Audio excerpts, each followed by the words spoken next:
Chairman P T I barrister Gohar نے کہا ہے کہ بلاول بھٹو نون لیگ پر دھاندلی کا الزام لگاتے ہیں لیکن یہ نہیں بتاتے کہ تحریک انصاف کی نشستیں کس نے چھینی۔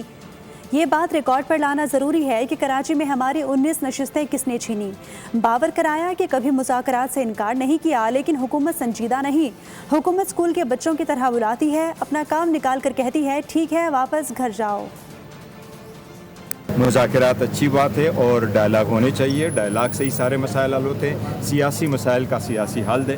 آج ان کو صرف اتنا بتانا ضرور تھا کہ آپ نے کہا کہ جی الیکشن میں دھاندلی ہوئی ہے، تو ہم نے کہا جی ہماری کراچی کی سیٹیں جو ہیں 19 سیٹیں ہماری کہاں چلی گئی، اینڈ تھینکس گاڈ اس پہ کسی نے جواب نہیں دیا، نہ بلاول صاحب نے جواب دیا نہ MKM نے جواب دیا۔ میں نے تو کہا بلاول صاحب آپ نے درست فرمایا کہ PMLN کی 3 سیٹیں ہیں، لیکن آپ اپنا بھی بتاؤ بلاول صاحب آپ کی کتنی سیٹیں؟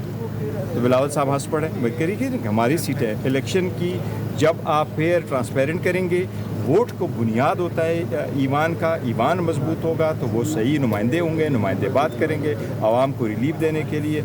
متنازع ترمیمی بل پر احتجاج رنگ لے آیا، بل پر نظر ثانی کی سفارشات سامنے آ گئیں۔ وزیر اعظم کی قائم کردہ کمیٹی نے پاکستان ٹیلی کمیونیکیشن ری آرگنائزیشن ترمیمی بل 2026 میں رائٹ آف وے شکوں سے متعلق رپورٹ پیش کر دی۔ رپورٹ میں اوور رائڈنگ گلاس کے دوبارہ جائزے، سیکشن 27B1 کے تحت تجویز کردہ جرمانہ مجموعی ڈھانچے اور شکوں سے ہم آہنگ بنانے کی سفارش کی گئی۔ پاکستان ٹیلی کمیونیکیشن ری آرگنائزیشن ترمیمی بل 2026 میں ترامیم کا مسودہ 1 ہفتے کے اندر پیش کیا جائے گا۔ وزارت قانون نے بعض شکوں کی زبان میں مزید وضاحت ضروری قرار دے دی۔ اعلامیے کے مطابق نئی جائیداد کے معاملے میں مالک کی رضامندی اور باہمی معاہدہ بنیادی شرط ہوگی۔ کسی نجی فرد یا ادارے کے اثاثے کے استعمال یا رسائی سے متعلق کوئی قدم مالک کی رضامندی اور باہمی معاہدے کے بغیر نہیں اٹھایا جائے گا۔ ٹیلی کام اور انفارمیشن ٹیکنالوجی کے شعبوں کی ترقی شہریوں کے آئینی اور قانونی حقوق کے مکمل تحفظ کے ساتھ آگے بڑھے گی۔ اعلامیے میں زور دیا گیا کہ شہریوں کی نجی جائیداد، مالک کی رضامندی،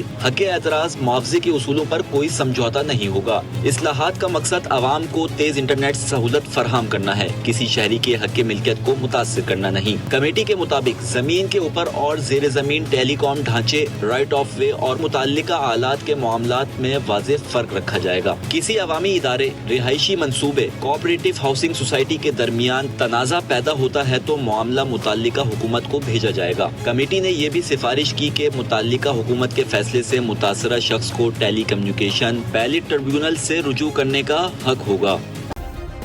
سبسکرائب کریں اور بیل دبائیں تاکہ کوئی خبر رہ نہ جائے۔